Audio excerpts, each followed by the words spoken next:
আজকে নাসিরের গাড়ি ভাঙতেছেন, সার্জিসের গাড়ি ভাঙতেছেন।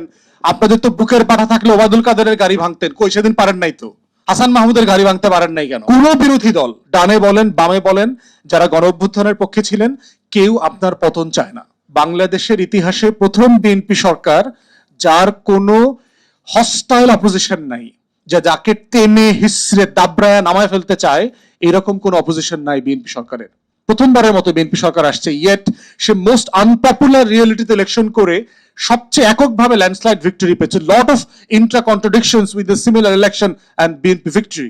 এইরকম একটা রিয়েলিটিতে কোনো বিরোধী দল নাই যে আপনাকে প্রচন্ড রকম ডিস্টার্ব করছে অথবা করতে চাই। মানে আমরা কেউ প্রাইভেটলি বিশ্বাসও করি না, আলোচনাও করি না। এখানে তো আমরা 11 দলের কয়েক দলের নেতারা আছি, কেউ এটা মনেই করি না যে এটা করা উচিত। কিন্তু আপনি যেভাবে আপনাকে ডিরেইল করছেন, আননেসেসারিলি আপনাকে সমালোচনা যোগ্য করে গড়ে তুলছেন, সেটা শুধু আপনার জন্য ক্ষতিকর না, দেশের জন্য ক্ষতিকর। আর আমরা যেহেতু মানুষের জন্য কথা বলি, আমাকে তো কন্টিনিউয়াসলি মানুষের হয়ে, মানুষের সাপেক্ষে, রাষ্ট্রের সাপেক্ষে এটা কথা বলতে হবে। কিন্তু এর মানে এটা না যে আমরা আপনার পতন চাইতেছি। কোন বিরোধী দল, ডানে বলেন বামে বলেন, যারা গণ অভ্যুত্থানের পক্ষে ছিলেন, কেউ আপনার পতন চায় না। সবাই চায় আপনি সফল হন, আপনি ভালোভাবে ডেলিভার করেন, আপনার প্লেজের উপরে কাজ করেন। এই জন্য আমরা বারবার আপনাকে স্মরণ করায় দিচ্ছি যে আপনি আপনার নিজের ওয়াদাগুলো কিভাবে লঙ্ঘন করেছেন, এবং সেটা খুবই দুঃখজনক। তাই আমরা চাচ্ছি বিচার এবং সংস্কারের এই যে লড়াই, যেটা জুলাই গণ অভ্যুত্থানের মৌলিক ফান্ডামেন্টাল জায়গা, সেই জায়গাতে আপনি আপনার কমন সেন্স ব্যবহার করবেন, আপনার ক্ষমতার ব্রুট মেজরিটি ইউজ করবেন না, এটা ওয়ার্ক করবে না, নিশ্চিত থাকেন। এই যে হবিগঞ্জে একটা ছেলের চোখ নষ্ট করে দিলেন, মানে আপনি এনসিপির বলে এটা কি অ্যালাউড? ওই ছেলেটা এনসিপির প্রোগ্রামে আসছে বলে আপনি এটা করতে পারেন? মানে আপনি এই ভায়োলেন্স কি, এটা কি আপনি ভুলে গেছেন যে এই যে আওয়ামী বীর পুরুষরা যে লেজ গুটায় কুত্তার মতো পালাইছে, সেই দিনগুলোর কথা ভুলে গেলেন?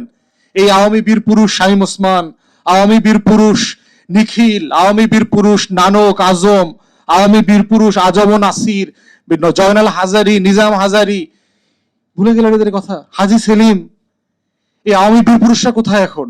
তা আপনি সাডেনলি হঠাৎ করে বীর পুরুষ হইলেন কোন দিন? আজকে নাসিরের গাড়ি ভাঙতেছেন, সার্জিসের গাড়ি ভাঙতেছেন। আপনাদের তো বুকের পাঠা থাকলে ওবায়দুল কাদেরের গাড়ি ভাঙতেন, কই সেদিন পারেন নাই তো। হাসান মাহমুদের গাড়ি ভাঙতে পারেন নাই কেন? যেই গাড়িতে করে খালেদা জিয়াকে আপনারা কেরানীগঞ্জে আর ইয়েতে কাশিমপুরে চানখারপুলে স্লোগান দিতে দিতে নিয়ে গেছেন, সেদিন কোন আওয়ামী লীগের নেতার গাড়ি ভাঙতে পারছেন? আপনাদের হ্যাডন কই ছিল? সরকারি দলে আসতে পরে হ্যাডন দেখাইতে হয়। কিছু পুরুষ মানুষ আছে দেখবেন যে ঘরে গিয়া বউর সাথে হ্যাডম দেখায়, এটার নাম বীর পুরুষত্ব না, এগুলোর নাম কাপুরুষতা।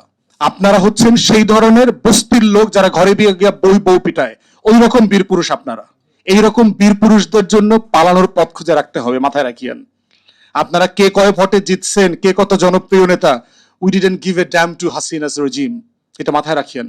বাংলাদেশের তরুণরা যেই লেভেলে এক্সপোজড হয়েছে, যেই লেভেলের সাহসিকতার জায়গায় তারা চলে আসছে, আপনি কোনো বাহিনী দিয়ে এই হাসিনা রেজিম ফেরত আনতে পারবেন না। কোন ফোর্সেস বাংলাদেশের যত বড় বড় 7.62 মিলিমিটারের তারা গুলি আর বন্দুক নিয়ে আসুক,